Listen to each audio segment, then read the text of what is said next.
Those are contradictions. What happens in the Quran? The Quran was not revealed like a book just fell from the sky. Right? The Quran was recited from Jibreel alayhi salam to the Prophet sallallahu alaihi wasallam. Here, when we go to the Bible, in Matthew 18:11, Matthew 18:11, in the New World Translation is just an asterisk. There's no verse. It's blank. Why?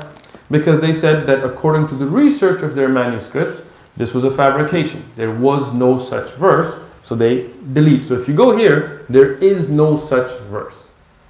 That is a difference, right? And I'm explaining this because I'll get into the Quran, because we get this a lot nowadays. Oh, which Quran do you use? You know, there's 37 Quran. Like, 37 Quran, like, what are you talking about, right? But it's okay, because people are ignorant, and when we have clear contradiction, when they have nothing against Islam, they got to try to come with something, right? Alhamdulillah, Muslims, we study the Quran. We have ulama who teach tafsir. They go through from Al-Fatiha to An-Nas, letter by letter, word by word, ayah by ayah, explaining. We have tafasir. So we know there is no contradiction in the Quran, not a single one. 14 and a half centuries of scholarly work, we've looked into this.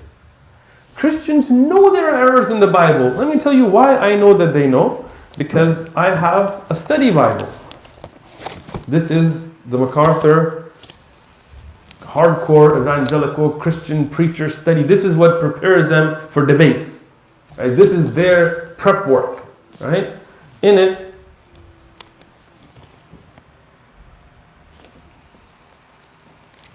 when we get to 2 Chronicles, verse 22, this is the famous Ahaziah age discrepancy.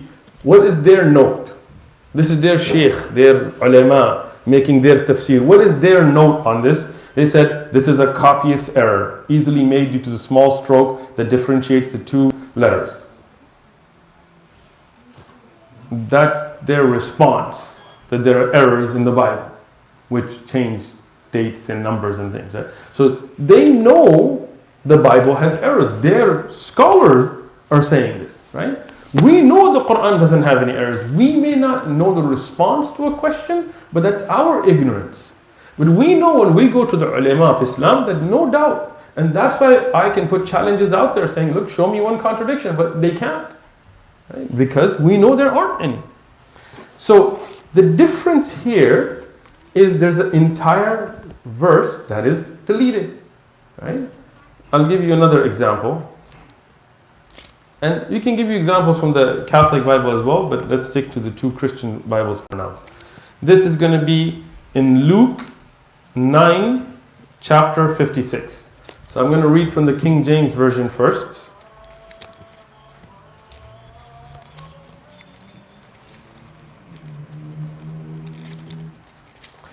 Luke chapter 9, King James Version. This is the New King James Version.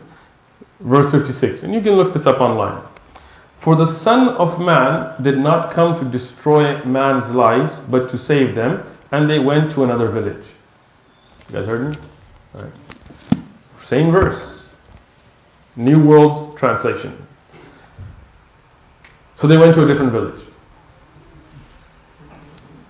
Son of Man, life, destroy, and all gone.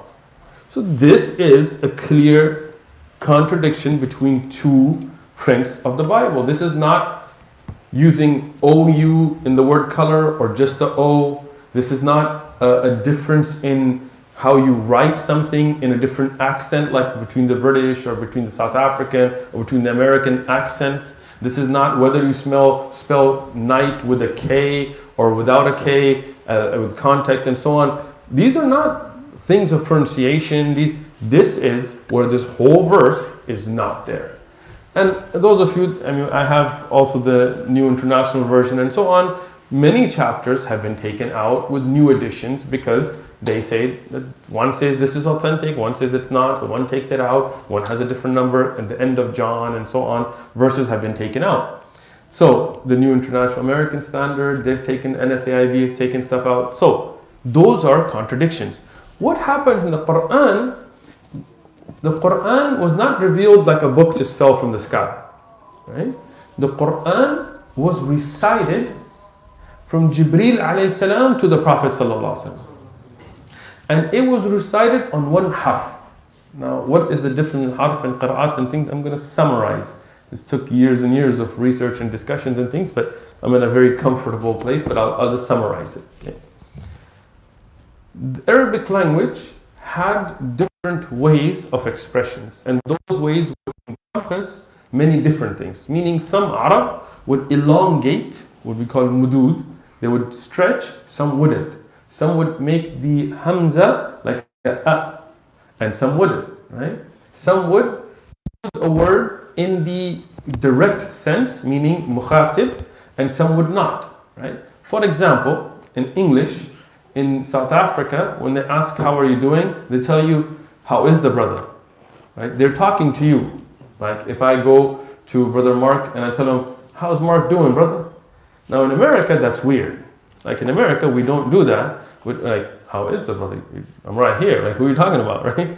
But in South Africa, like when I was there last time, the brothers that came into this, how is the sheikh? And I was like, which sheikh are we talking about? 'Cause I'm not a sheikh, but which sheikh are we talking about? They're like, no, how are you? I was like, you could have just said, how are you? But that's how we speak and they speak. That is a different method of speaking. In the United Kingdom, they have a different way of speaking. We will say the same thing. Let's say if I tell my son, bring me a spot of tea. I just said, bring me a spot of tea. That's how I speak. In England, I'll say, can you bring me a spot of tea? Right? Now you see, I did not change any of the words. That was pretty funny, right? But the tone, the pitch, the elongation changes. If you get a dictionary in English, they will also have the pronunciation dictionary, where they will use the symbols to illustrate where you stretch and don't, right? Is it pal or pale, male or Malay, right? All those have to do with accents. Those have to do with, it's not just Boston's accent and San Diego's accent, but in America we have certain things that we use, and within America then we have differences in accents, right? The South and the West Coast, East Coast, and so on. In the United Kingdom, if you go there, the Scottish accent, the Irish accent, the Welsh accent, the Manchester's accent, London, they all have their own differences. So you have bodies, and then you have within them some differences. Arabic was similar. So the Quran was revealed in one harf, in one method to the Prophet ﷺ. From Surah Al-Fatiha to An-Nas, there is only one Quran. But some of the Arab from different areas, they were not able to pronounce or say it in that way, right? Today, we have become very accustomed to different accents. But if you go to more regional areas that do, I'll give you an example.